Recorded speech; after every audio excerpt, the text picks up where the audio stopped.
And those things, when you start to stack them up, I think make your business more anti-fragile. If we have those, if we can deliver those kind of core value prop benefits better than our competitors, right? These are things that, again, in any economy are going to help you to run a more successful business. Welcome to the Agency Profit Podcast, a show dedicated to going deep space on agency operations, which is just as nerdy as it sounds. I'm your host, Marcel. I'm the CEO of Parakeeto, a firm that helps digital and creative agencies measure and improve their profitability. Join me as I interview some of the smartest thought leaders and agency owners in our space and go deep into operations, metrics, and all the other things you need to get right so you can spend less time worrying about operations and more time executing on your vision.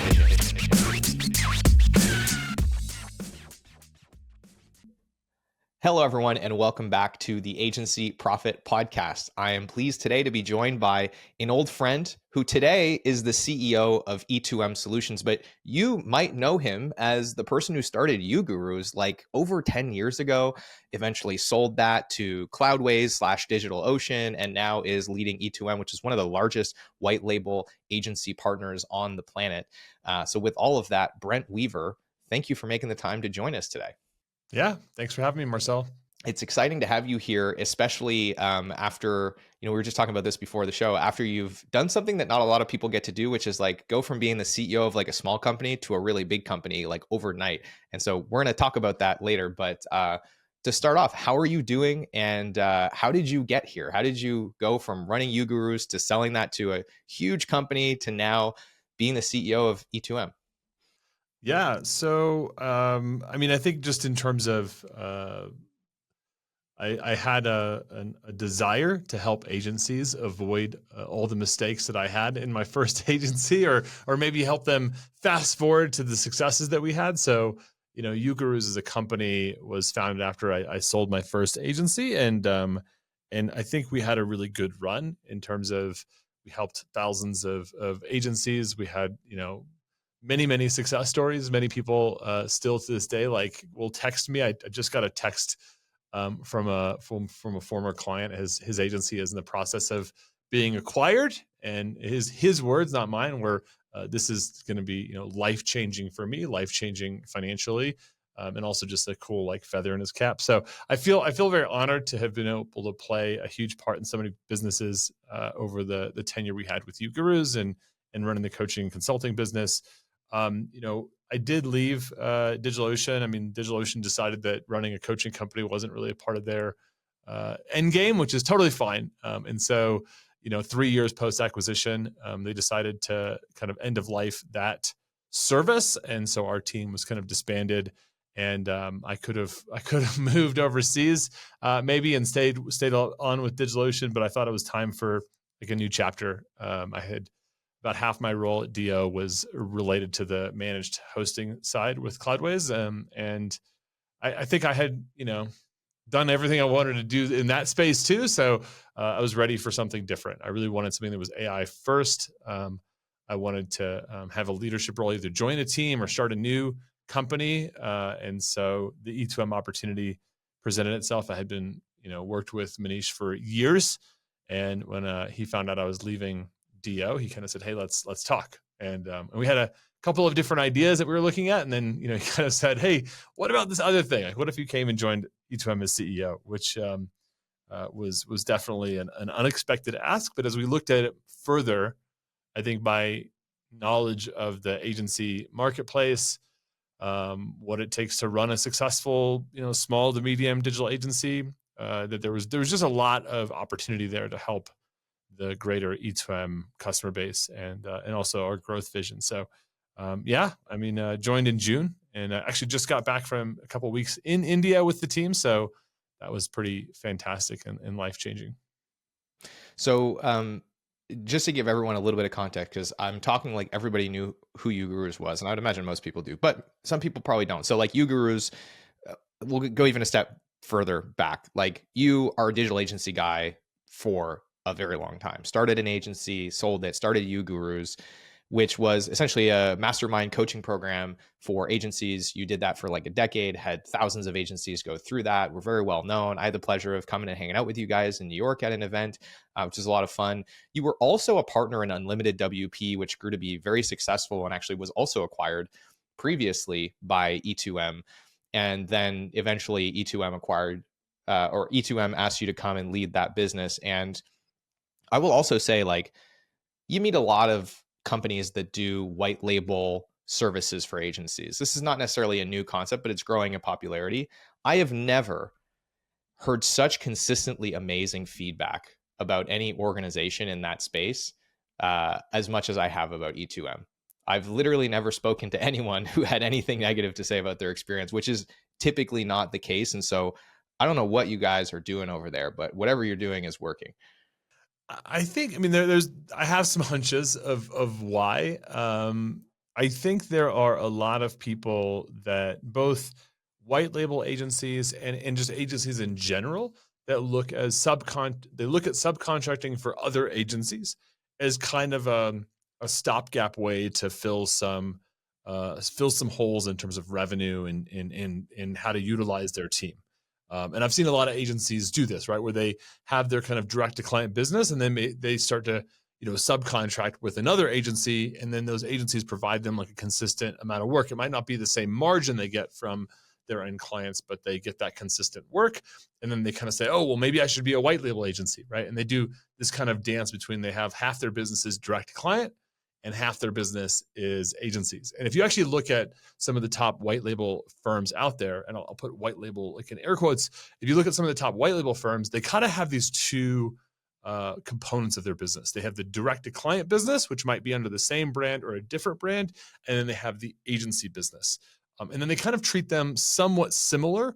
Obviously, the agencies that they serve provide a consistent like flow of work, and then they've got the direct client work where maybe they're charging higher fees.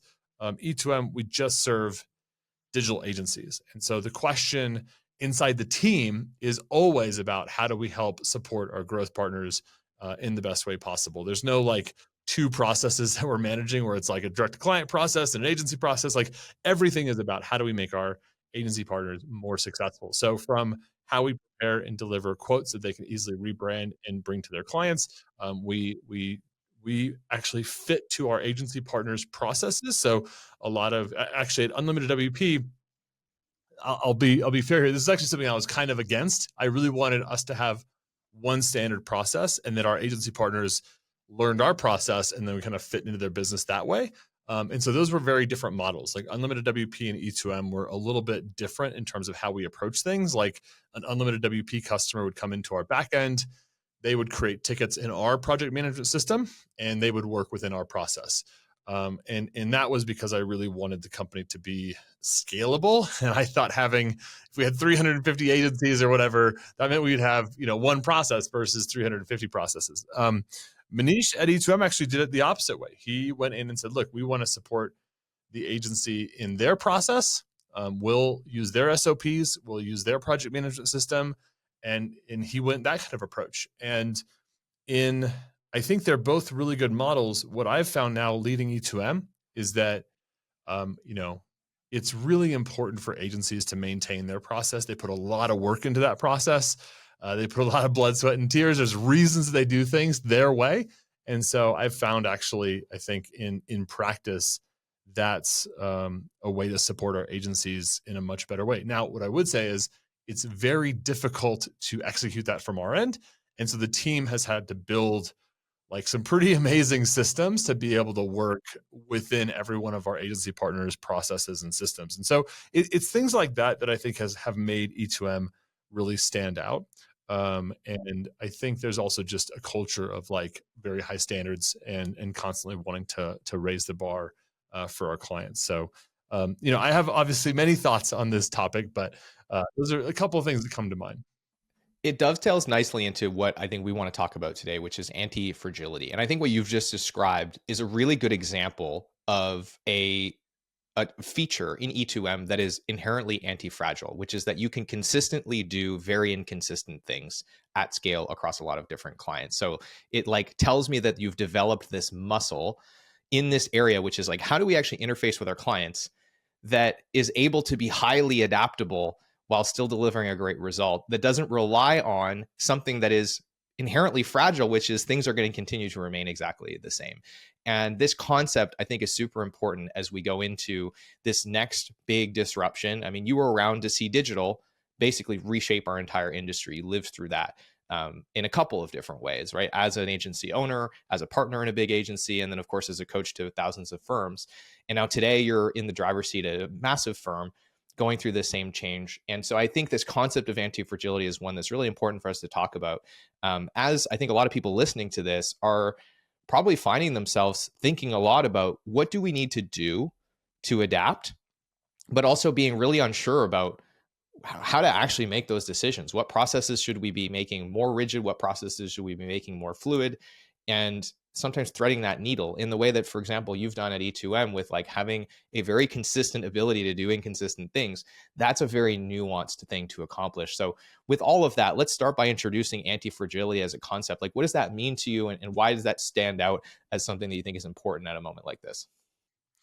Yeah, in the I guess I first heard the phrase from Nassim Nicholas Taleb, the book Anti-Fragile, and in you have like something that is fragile, right? It's easy to it breaks easily, right? It's like a glass vase, right? It's like you kind of have to handle it with care, right? And then something that is anti-fragile, right, is kind of the opposite of that. It's maybe we would use like sturdy or resilient would be a way to define that. And so in business, things that are fragile, right? If you look at a business that has very narrow profit margins, that's one. That's like a profit margin's like a safety buffer, right? If costs go up or if all of a sudden revenue comes down, like you have this like movement, this like cushion that you can kind of change things up and down, and that kind of provides you, I think, some anti-fragility, right? The more profit margin you have, assuming that you can actually run a sustainable business, the more anti-fragile you are. The less of your profit margin, if you're an agency that's operating at 5 or 10% margins, and all of a sudden costs go up or revenue drops down, right? You can find yourself being unprofitable very quickly. Debt is another form of anti-fragility, right? If you have high debt payments and interest payments, that means that some of your profits are actually going out towards interest payments and principal payments, right? If you have single points of failure in your agency, let's say you have a web team and you have like a guy or a gal, like is your WordPress team or is your, is your server or DevOps team, right? These are things where, hey, if that person is sick, if that person decides they want to have a different career, if that person is just unavailable, right? If that person goes on vacation, right? So these kind of single points of failure in your business become, they make your business kind of more fragile, right? And so what we want to do, I think, as entrepreneurs is like, I've always felt that the goal in business is, I mean, yes, we want to make money. Yes, we want to make our customers happy, but like for me, the goal has always been to stay in business, right? Like the goal in business is to be able to keep playing the game of business, right? It's kind of this unlimited game. It's not a fixed game. It's a very it's an unlimited game, right? We can play it forever, right? There's no winner or loser. It's just like you either are continuing to get to play the game or you're not. And sometimes people try entrepreneurship and they burn out or they decide it's not for them and they go get jobs and stuff like that. And so I've found like business building, company leadership, it's like my goal is just to keep playing the game, And so a way to keep playing the game is to make your business, more resilient, more anti-fragile. And I think that AI, among other things, presents some unique opportunities to do that. I think focusing on some core principles around like speed, cost, quality, right? These are things that are not going to clients' desire for them is not going to change, right? Like I thought 2-day shipping was like one of the best inventions ever, right? With Amazon. I didn't realize like in India, they have a service called like Blinkit or something. And it's like this delivery service. It's like very last mile, and you can basically order anything, and it shows up within like 10 or 15 minutes. And so I didn't know that, like, I wanted 10 or 15-minute delivery. Like, I thought 2-day delivery seemed pretty cool, right? But they had like such a you get hooked on it really quickly. You're like, oh, I want like a Red Bull or something, and somebody just like, you just click on the app and then boom, you have a Red Bull, right? And it's like, wow, that's like really convenient. Now, obviously, India cost of labor is very different than the US. I'm not sure that I would pay, $30 to get a Red Bull here, but it's not that in India, right? And so there's just this like magic with, speed, right? As a customer, I'm delighted, like even further to have 15-minute delivery, just like I was delighted to have 2-day delivery. And I think in the agency space, some of those, core principles are really key to focus on, right? So, if you're able to deliver the same quality service as a competitor in either half the time or half the cost, then that's a way for your business to be more resilient, because clients will always gravitate towards that if all things are similar. But you can say, hey, look, I'm going to get you your website in 15 days versus 30 days, and it's going to be as good as my competitor.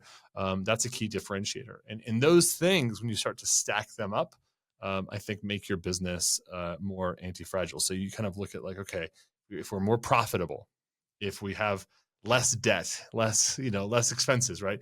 If we have no single points of failure in our team, right? We have maybe teams that can scale to hundreds of people.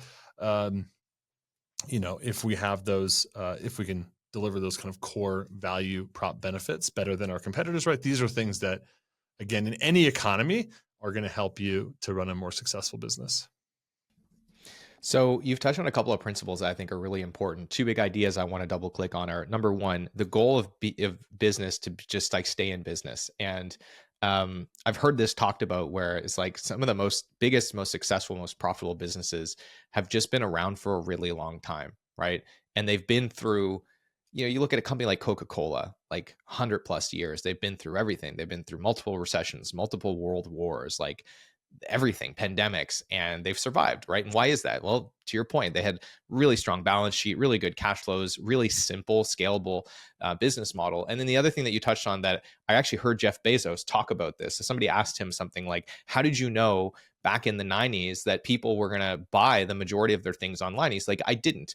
But what I focused on was the things that I knew would not change, which is people are not going to want to buy less stuff, pay more for it, and wait longer to get it.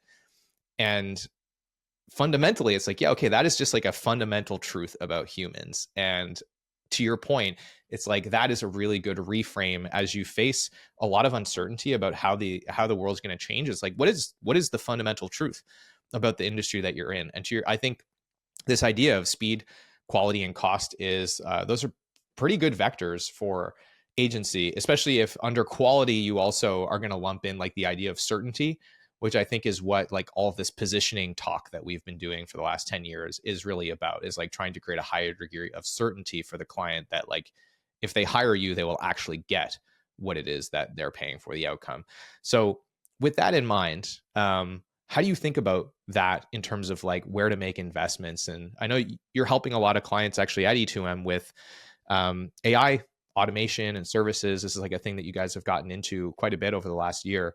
So yeah, how do you think about that at a more tactical level in terms of where agencies can be making investments that you think have a high chance of making them more resilient and paying dividends through this period of change that we're entering?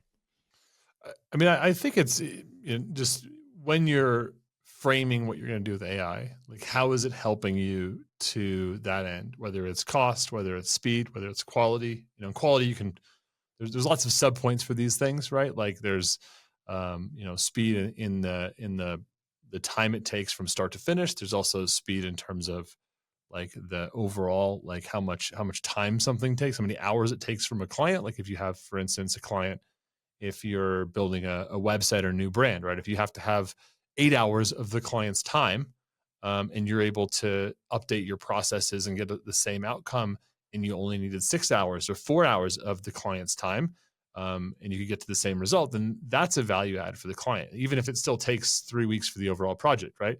Then there's also like, if you could spend, instead of taking 3 weeks for a project, can you get it knocked out in a week and a half, right? So I think speed has a few different like sub points. Same with quality, right? Like results, outcomes.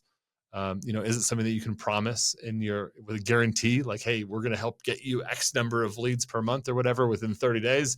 I'm a big, fan of value propositions that can provide that kind of direct promise with some level of certainty. But I've seen a lot of people like get distracted with AI as a shiny object. They see these cool tools out there and they start playing, which I think there is. I think whenever we're learning something new, I definitely want to encourage people, and I've encouraged myself, right? Play, like have that kind of experimentation, like don't put any kind of frame around it. Just go hang out in the sandbox and like see what you can create, right? But I think once you get a grip of like what the capabilities are, you're going to start spending like real money. You're going to start hiring people. You're going to start investing in consultants to help you build stuff, right? I think just making sure that you're always focusing on things with clear success metrics that, hey, this thing is about us achieving a business goal, right? Like, kind of the version of your own version of like 2-day shipping, right? Like I'm sure to get 2-day shipping, they had to do all sorts of things. They had to write computer programs. They had to build robotics. They had to like invest in certain skilled people. They had to do lots of complicated things to achieve a really simple outcome. And so I think it's like one of the things we've done with our AI services team, with the agencies that we serve, is kind of go through this AI audit and assessment. And really it has nothing to do with AI. We call it an AI assessment and blueprint, but really it's looking for constraints and looking for bottlenecks, right? Where is the friction and resistance in the agency? And where can we create innovations that can, remove that resistance and turn that into something that is an accelerant for the business. And so that's looking at everything in an agency, right? How are they doing lead generation? How are they doing sales? How are they doing proposal writing? How are they managing projects? How are they communicating with clients? How are they capturing tasks to do? How are they actually delivering the creative or delivering the web, right? There's like all these moving parts in a service business, right? If you're a 10-person agency, 10 billable people, give or take, that's 120 hours of billable work per month. That's over 1,000 hours, right?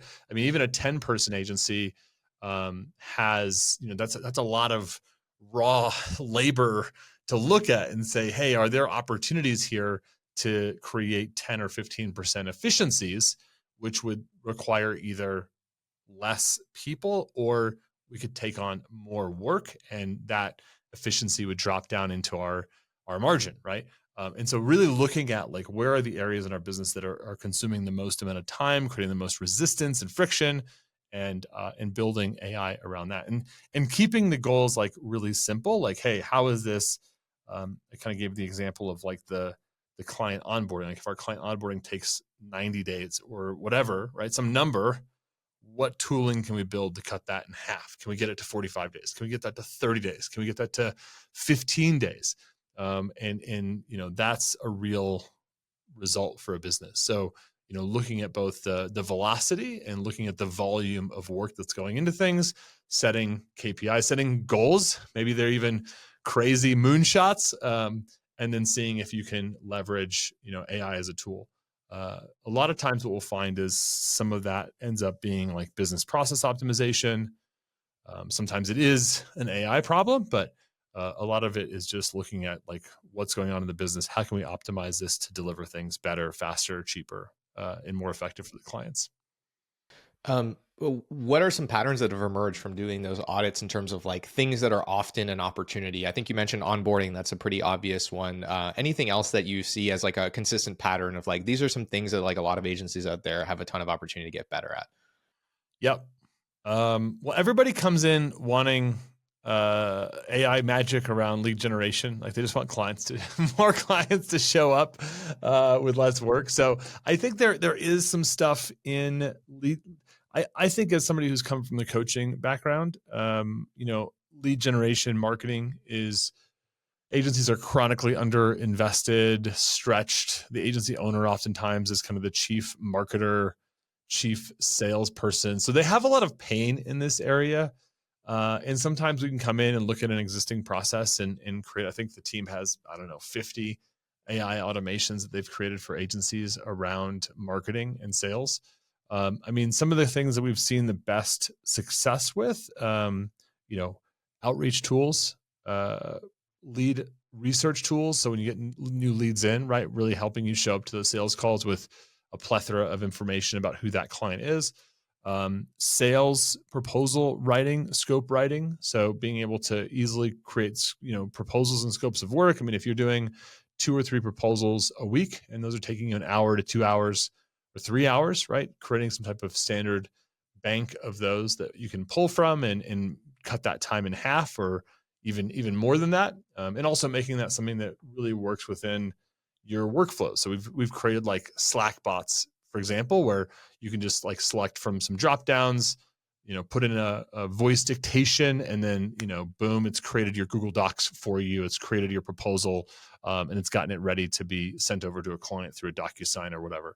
And so there's just things like that I think if an agency, one of the things we always like them to look at is what are they actually doing right now, and versus like making up exploratory ideas, right?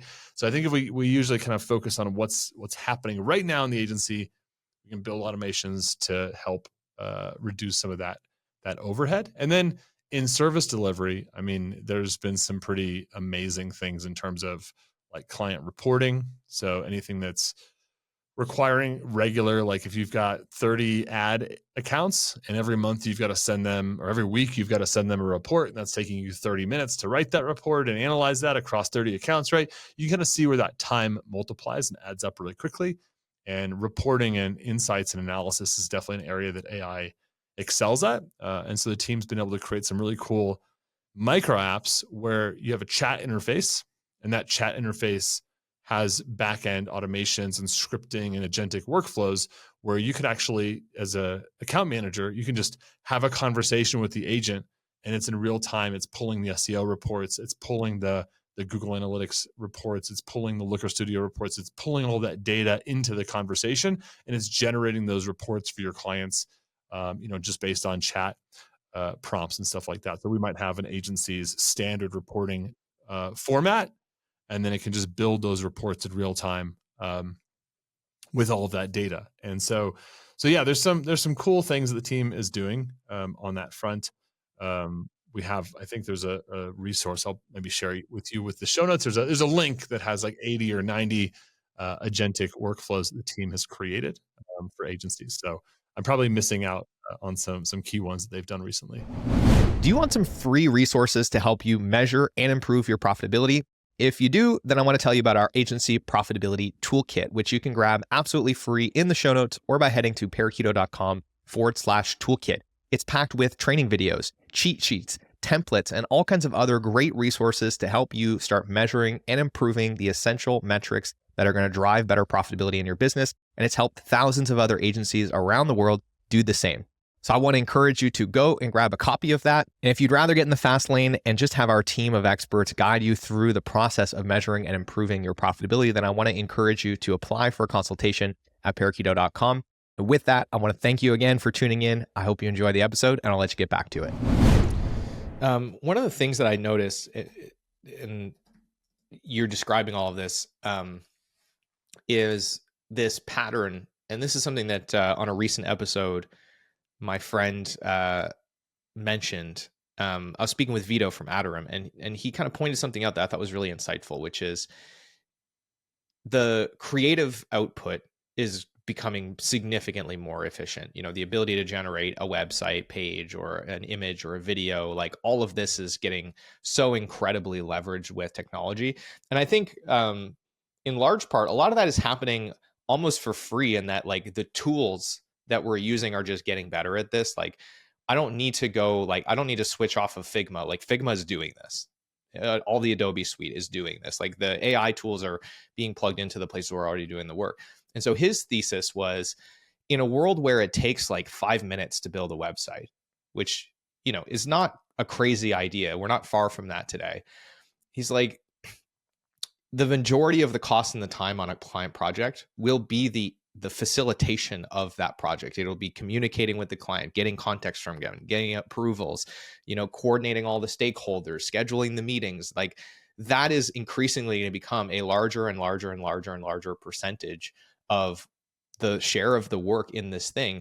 And that is also a place where, even with all this AI that's entering the chat, the gains so far have been fairly incremental. And so, I think a lot of the stuff that you rhymed off there had to do with client acquisition, which of course is an opportunity. But then in the workflow of the project, it did, is onboarding and communication and providing reports. And like, I think that is like a really big idea and a really big opportunity, because it also feels like a place that it's very hard to imagine making an investment there that's not going to pay dividends on a longer term basis, because the value is accreting to, like, if we imagine a world where creative ability becomes essentially flat, like there's no more value in having been a designer, which is kind of a dystopian thing to think about, but like we might end up being there, right? Then what matters? Well, it's how you make clients feel, it's taste and it's strategy, and it's the ability to coordinate people and agents in a way that gets to the outcome faster with more quality or at a better cost.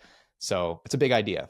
And I think, you know, And I think like maybe the creative will get there. I think what I've seen with our team is that creating like an MVP or a mock-up is something that AI is really good at. What we've seen fewer gains on is, and there's something to be said about that, because a lot of times clients will want a mock-up, or they'll want ideas, or they'll want, for you to kind of throw some things on the board during your pitch process, right? That you're doing some spec work or whatever, right? Like AI has revolutionized how you can do that really, really quick iterative MVP. Let's show you a quick pilot that you can kind of click around on. Now, creating things that are like production level quality and they are scalable. Like if you have, let's say, a WordPress website that is an online course platform that is serving thousands of concurrent users, that's something that is markedly more difficult, or you would probably not trust AI to build that site, right? Or you'd have issues with it. Or as you get into like large code bases, like AI might be great at writing the code base for something on a handful of prompts like the first time. But then when you get into like feature expansion and managing that code, you might find yourself in a position where you're having to do very large refactoring, and then AI kind of isn't able to continuously like refactor and write that code. Now that stuff might change over time. But I think we found that it's really awesome for like initial creative concept building. But then when you get into the more like, hey, this has to actually go prime time, right? There's sometimes, that's where it kind of drops off a little bit. And so I think there's still, at least for the foreseeable future, lots of opportunity for agencies. And also, I think you mentioned how long I've been doing this, which if somebody's watching the video, right, I've got solidly gray hair. When I started the agency game, I had a full head of brown hair, right, just like Marcel.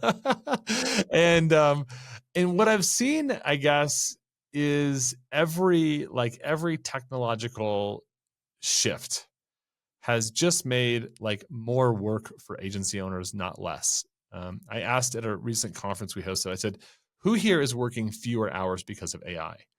Which of course, AI, you think, oh, this is artificial intelligence, it's going to do the work for us and, whatever. But like nobody raised their hand, right? Like everybody that was getting efficiencies from AI was just doubling down and reinvesting that time elsewhere in their business, right? Like nobody was just sitting on the beach sipping fruity, beverages with their feet up going, oh, my agents are running my, like nobody's saying that, right? Everybody, the companies that were investing the most in AI, doing the most aggressive things had like one of our clients has, I think, 5 or 6 full-time AI team members. They've probably done some of the most advanced tooling internally to their agency, and all they're doing is taking that profit margin and they're reinvesting that in acquiring businesses. And so they're like increasing the level of difficulty in their life and in their business by acquiring other agencies, and they're playing a much bigger game. And so I haven't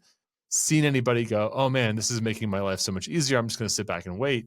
I think it's created a revolution, a little bit of a gold rush, where I think and business owners, agencies, everybody's working even harder to with this stuff. So I think that means that people will just be even busier and have more billable time as time goes on. I'm so glad that you brought this up, because I shared a story. I did a talk recently at Miran about AI and pricing, and I shared a similar story. And I specifically focused on the power loom and the Luddites in Britain when the power loom became a thing, and it used to take days to make enough fabric to make a piece of clothing, and then all of a sudden it took like minutes, and one person could run like an entire factory full of these automated looms. And the Luddites were trying to destroy this technology because they thought it was going to be the end of the world.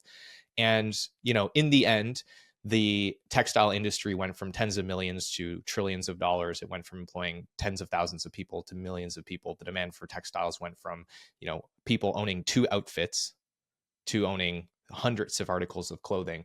And we have had so many of these innovations, the steam engine and rail and power, like light and like all the things, the internet, radio, telephone, cell phones, and every single time when faced with the option to do more in the same amount of time or do the same and spend less time, humans have 100% of the time chosen to do more. And we've also chosen to consume more as things became more accessible. So why would it be any different this time? It is human nature for us to want to do and consume more when given the option to do so. And this is why I don't really understand the fear mongering around AI. It's like, I'm a patterns guy. And the pattern is we have a 100% success rate at leveraging technology to do more, consume more, and create more and make things more accessible. So I'm with you on this. Yeah. Sam Altman, I heard him say the other day, because he was talking about jobs that were maybe not going to be here and some that were. And I think software developers obviously have been hit in some ways, right? I think there's a solid demand for people that have that software engineer thinking and that can use AI as like a force multiplier to write code. But he said that, our understanding for the demand of software was grossly like low, right? Like the world had a much higher appetite for software than we understood. And now we've seen that people with no software skills can write software by vibe coding. And you can see people writing custom software for very small problems in their life. And I think the same is probably true for websites and digital marketing and SEO. The thing though is that like I saw a lot of people got hit pretty bad with like AI, the impact on SEO, right? We saw like general top of the funnel traffic declining, but it didn't like reduce the number of customers. Like it didn't change the number of customers that were available on planet Earth, right? It just meant that people were going to AI to answer simple questions like, how do I make guacamole, right? That was something that the internet actually was doing a pretty bad job at doing, right? If you pulled up a recipe website on the internet, it's like, Godspeed, right? Like you're going to be barraged with like 4,000 advertisements and all this kind of stuff. Whereas if you ask chat, like you get this really clean, like, just the content Without the backstory about how the recipe came to be.